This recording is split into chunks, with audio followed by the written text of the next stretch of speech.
menjadi pemimpin di sekolah gitu ya Betul Bapak ya. ya, menemui banyak kasus-kasus Iya, yang terkait dengan dilema etika, ada benturan nilai-nilai kebajikan yang saling berlawanan gitu Pak dalam kasus tersebut. Bagaimana cara Bapak mengidentifikasi permasalahan tersebut? ya, terima kasih Ibu ya atas pertanyaannya.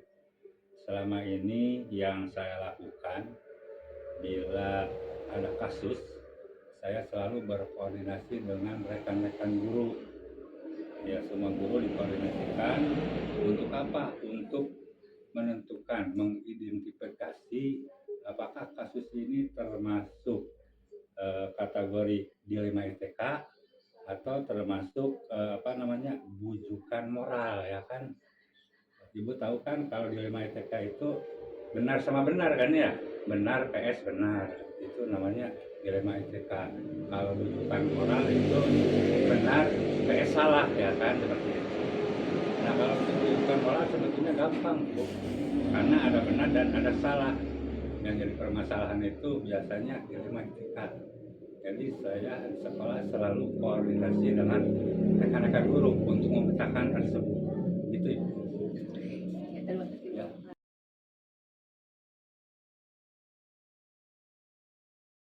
Bapak.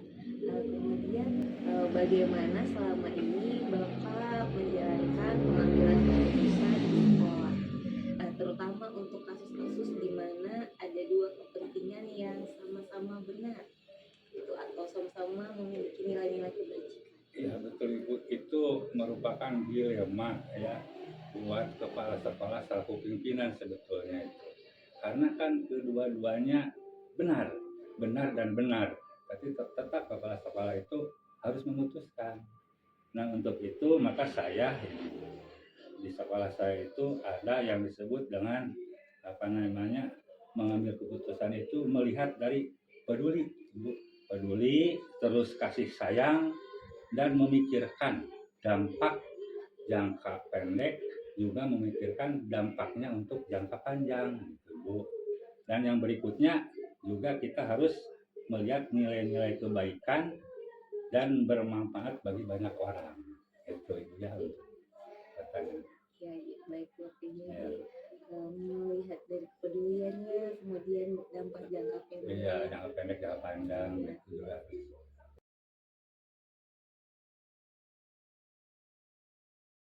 Kemudian Bapak, langkah-langkah atau prosedur seperti apa yang biasanya Bapak lakukan selama ini dalam mengambil keputusan? Oh, langkah-langkahnya ya. Pertama, saya memanggil yang bersangkutan, yang kena kasus itu ya. Untuk apa? Untuk menganalisa apakah kasus itu kita bisa melihat ya dari beberapa faktor. Apakah misalkan di sini siapa yang terlibat. Pertama siapa yang terlibat, terus yang berikutnya kita mengumpulkan data dan fakta yang mendukung serta melakukan uji kebenaran dari kasus tadi dilema etika benar PS benar. Tapi kita harus tetap menguji mana yang paling benar seperti itu. Ya. Ya, ya.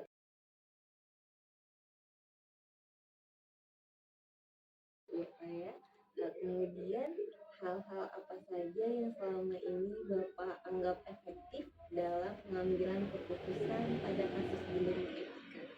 Jadi hal-hal yang efektif ya.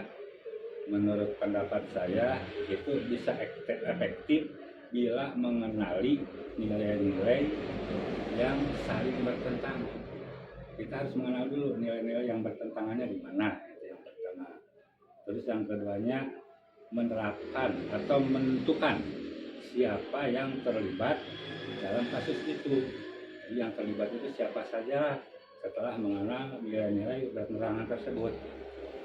Yang berikutnya tentu kita tidak bisa membuat keputusan begitu saja kan, harus ada fakta dan data itu juga dikumpulkan begitu Ibu. Jadi dari fakta dan datanya juga ya Bapak ya, siapa saja yang terlibat. Yang terlibat siapa gitu.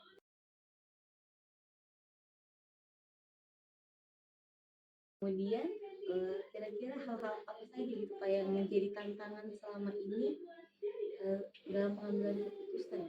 Tantangannya ya yang saya rasakan itu yang paling menantang itu mempertimbangkan apa? Mempertimbangkan keputusan itu dampaknya untuk berikutnya seperti apa dampaknya. Ya. Terus yang berikutnya juga kita harus apa namanya bisa menjaga emosi gitu. Harus bisa menjaga emosi kalau membuat keputusan itu juga kita jangan apa namanya berpengaruh oleh orang lain. Kita harus punya prinsip untuk membuat keputusan tersebut. Itu tantangannya. Yang pertama yaitu apa tadi? Mempertimbangkan segala dampak yang akan terjadi. Yang berikutnya tadi yaitu untuk apa namanya kita harus bisa melawan emosi ya, karena dalam apa namanya permasalahan tadi, kasus tadi, kalau kita tidak menjaga emosi akan sulit untuk membuat keputusan ya. Ya. Ya Bapak, jadi tantangan Iya. seperti itu.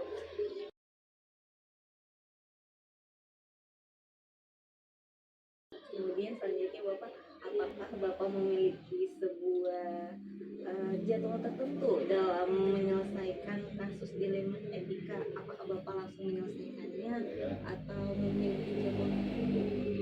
Kalau untuk jadwal tidak ada untuk jadwal, karena begini, kalau kasusnya ringan ya ringan-ringan kita selesaikan waktu itu juga. Tapi kalau kasusnya agak berat, kita membuat jadwal waktu itu jadwal untuk melaksanakan kegiatan tersebut pada hari-hari berikutnya. Jadi ada jadwal kalau kasusnya berat, gitu. Dijadwalkan lah. Ya. Jadi tergantung dari tipe kasusnya sendiri gitu ya Pak. Iya. Kalau Kalau ringan-ringan malah selesaikan aja gitu. Seperti ringan-ringan seperti kasus udah ada nakal tapi ringan, kita rembukan bersama, kita selesaikan waktu itu juga.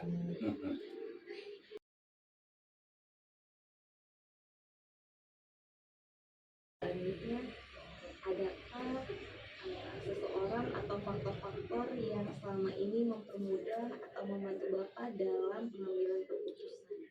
Ada Ibu, sekarang di SMP 2 itu punya satu orang GP, guru penggerak. Alhamdulillah itu guru penggerak itu bisa membantu, bisa mentransfer ilmu, terutama untuk dilema ITK tersebut ya. Jadi terbantu sekali dengan adanya guru penggerak tersebut gitu.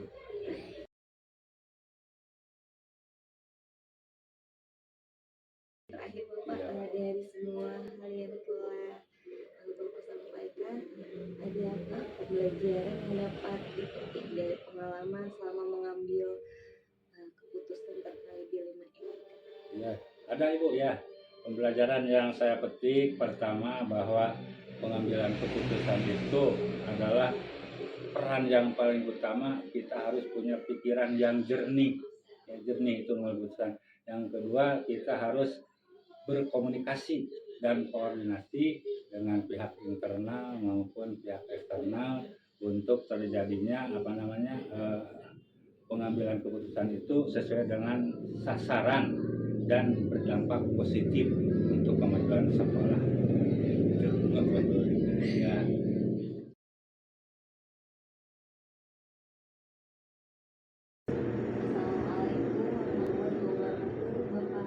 Waalaikumsalam warahmatullahi wabarakatuh. Bagaimana kabar Bapak hari ini? Alhamdulillah baik. Allah Subhanahu wa taala masih memberikan beribu-ribu nikmat kepada kita sehingga kita masih bisa beraktivitas hari ini. Alhamdulillah Bapak Alamin. Terima kasih Bapak telah berkenan hadir untuk wawancara bersama saya hari ini.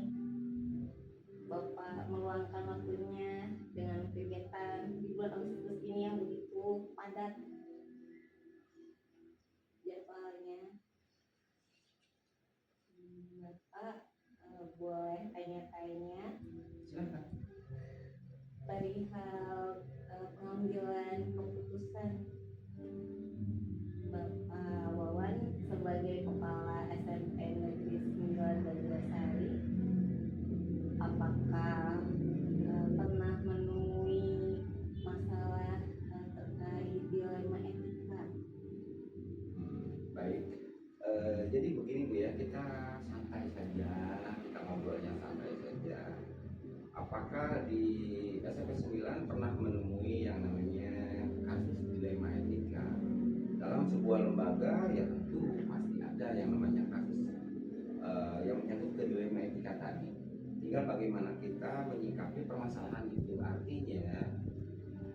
ketemu pada akhirnya nanti akan berimbas pada nilai-nilai kebajikan universal yang kita pegang. Itu yang pertama. Kemudian dari dilema etika tadi ada beberapa ranah pengambilan keputusan yang memang menjadi patokan 4 paradigma pengambilan keputusan untuk dilema etika, seperti benar lawan salah, kemudian hari ini dan masa yang akan datang, dan itu menentukan sekali. Di SMP 9 tentu saja ada hal-hal seperti itu yang memang harus digali. Satu contoh seperti ini, karena latar belakang penduduknya atau masyarakatnya masih di bawah garis masyarakat yang bisa dibilang perekonomian mapan, sehingga berimbas pada tingkat pendidikan orang tua. Orang tua tidak terlalu peduli ketika membimbing anak-anaknya di rumah, sehingga berimbas pada pembelajaran. Ketika pada saat kenaikan kelas atau kelulusan, anak jarang sekolah, anak tidak bisa baca dan sebagainya, itu merupakan sebuah dilema yang memang harus dihadapi oleh pihak sekolah. Artinya bagaimana guru menyikapi hal itu pada saat keputusan di akhir final siswa itu dinyatakan lulus atau tidak. Kita harus berpikir jernih, apakah kebenaran dengan hal-hal yang lain saling bertolak belakang atau tidak. Ketika kita menyatakan benar kalau anak ini tidak divonis untuk lulus, kita juga harus berpikir apakah hal tersebut tidak melanggar hal yang lain. Ketika kita vonis lulus, apakah tidak akan menjadi beban bagi sekolah atau anak itu? Tapi kalau kita tidak vonis lulus, apakah anak itu bisa dijamin untuk melanjutkan sekolah? Dan itu harus menjadi acuan dasar bagi setiap pengambilan keputusan. Itu yang sering saya lakukan.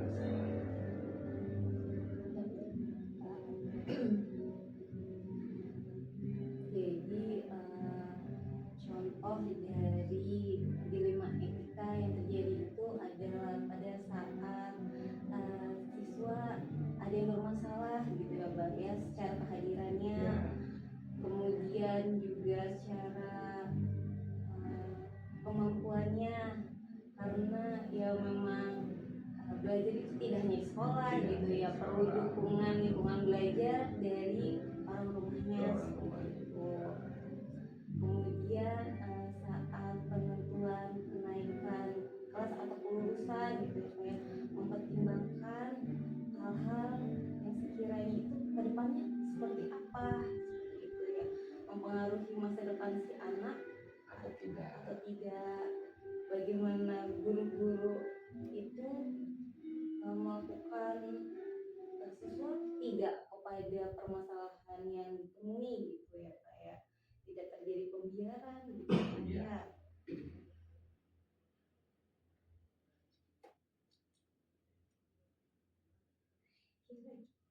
Kira-kira tantangan apa nih Pak dalam pengambilan keputusan terkait masalah tersebut? Tantangan jelas ada, bahkan mungkin disebut juga tantangan paling besar bagi sebuah lembaga ketika mengambil sebuah keputusan. Artinya yang harus kita lihat, yang pertama mengenali nilai-nilai yang saling bertentangan terlebih dahulu. Apakah nilai-nilai kebajikan bertentangan dengan nilai yang salah? Kemudian apakah nanti ke depannya akan berimbas pada hari ini atau pada yang akan di masa yang akan datang? Itu sesuatu yang memang harus selalu diputuskan. Sehingga langkah pertama yang dilakukan ketika kita menemukan permasalahan, kita selalu mengajak berembuk rekan-rekan sejawat yang lain, apa inti sari atau akar permasalahan ini sehingga bisa mencuat. Kemudian bagaimana cara terbaik untuk menyelesaikan. Dari rekan-rekan sejawat yang lain muncullah ide-ide untuk menyelesaikan itu. Tapi kita tidak lupa juga kepada 9 langkah dalam pengambilan keputusan. Yang pertama yang biasa kita lakukan, kenali dulu apakah nilai-nilai itu saling bertentangan atau tidak. Kemudian selanjutnya menentukan siapa pihak-pihak yang akan dilibatkan agar bisa menyelesaikan permasalahan ini sampai dengan tuntas. Itu di langkah kedua. Kemudian di langkah selanjutnya kumpulkan fakta atau bukti. Kita tidak bisa mendengarkan hanya dari kabar burung bahwa kejadiannya seperti ini, lokasinya seperti ini, dan yang bersalah si ini. Kita harus tetap mencari fakta-fakta yang relevan agar pada saat pengambilan keputusan Selain itu juga kita selalu melakukan pengujian apakah ketika kita melakukan keputusan ini benar atau salah. Kalau benar di mana? Kalau salahnya juga di mana? Itu pengujian benar atau salah. Kemudian selanjutnya pengujian paradigma yang saling bertentangan yang sering kita sebutkan kepada teman-teman. Ini loh, jangan sampai lupa paradigma seperti itu. Kemudian di terakhirnya nanti kita lakukan refleksi apakah keputusan yang sudah kita ambil itu bisa dipertanggungjawabkan, apakah merugikan seseorang, atau mungkin dari keputusan yang kita ambil akan bisa menjernihkan suasana yang ada.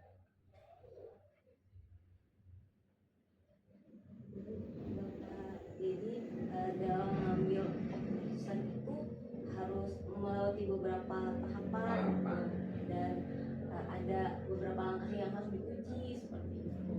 Ya. Untuk pertanyaan,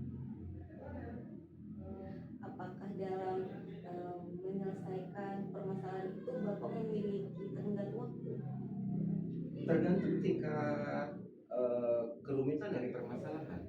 Kalau memang permasalahannya dianggap tidak melibatkan banyak pihak, kita tidak menggunakan tenggat waktu. Apakah keputusan itu bisa diselesaikan hari itu atau tidak? Kalau kerumitannya tingkat tinggi, berarti kita harus memang mencari tim pencari fakta terlebih dahulu, kemudian mengumpulkan rekan-rekan dan yang lainnya. Jadi tidak terlalu harus ada jeda atau tenggat waktu dan sebagainya. Jadi menyesuaikan Dengan kondisi keadaan dari permasalahan itu. Kemudian adakah seseorang atau faktor-faktor yang selama ini mempermudah atau membantu Bapak dalam pengambilan keputusan? Tentu kita selalu bekerja, kita selalu mengambil keputusan apapun berdasarkan tim. Artinya warga di sekolah itu pasti terlibat dominan. Ketika permasalahan di bidang seperti ini, kita mencari guru mana yang memang harus bisa menyelesaikan masalah ini. Kemudian yang kedua, guru mana yang memang tahu permasalahannya seperti ini, sehingga bisa menjembatani antar permasalahan itu. Artinya ketika bermasalah dengan lingkup masyarakat, siapa sih yang lebih dekat dengan tokoh masyarakat, sehingga kita bisa mengakomodir keputusan yang akan kita ambil nantinya setelah menemukan fakta-fakta yang real di lapangan. Jadi bahwa warga sekolah itu yang menjadi mempermudah atau membantu dalam keputusan itu ya Pak? Betul, karena memang itu adalah sebuah ekosistem atau elemen-elemen yang memang harus dilibatkan dalam pengambilan keputusan itu. Terkecuali memang pengambilan keputusan itu yang memang harus segera terrealisasikan dan tidak terlalu artinya membutuhkan banyak melibatkan orang-orang. Terima kasih. Kemudian dari semua hal tentang permasalahan dilema etika, adakah pembelajaran yang dapat Bapak petik dari pengalaman Bapak dalam mengambil keputusan terkait? Banyak pelajaran yang diambil. Kadang-kadang dalam mengambil sebuah keputusan, kita tidak selalu dihadapkan kepada hal-hal yang memang sesuai dengan ekspektasi kita. Tapi ada kalanya ketika kita mengambil keputusan di luar ekspektasi kita, artinya ada sesuatu hal yang memang di luar dugaan. Ketika kita ambil keputusan itu yang terbaik, ternyata setelah menemukan fakta-fakta di kemudian hari dan pengujian benar atau tidaknya, menemukan hal-hal yang memang dianggap kurang baik juga, dan akhirnya bisa berimbas kepada seseorang mungkin atau tentang apa yang kita putuskan pada waktu itu. Tapi setelah pengujian benar atau salah, kita secepatnya mengumpulkan tim untuk memperbaiki keputusan itu agar tidak terlalu merugikan pihak yang lain. Itu yang biasa terjadi. Luar biasa sekali Bapak, terima kasih mau diwawancarai.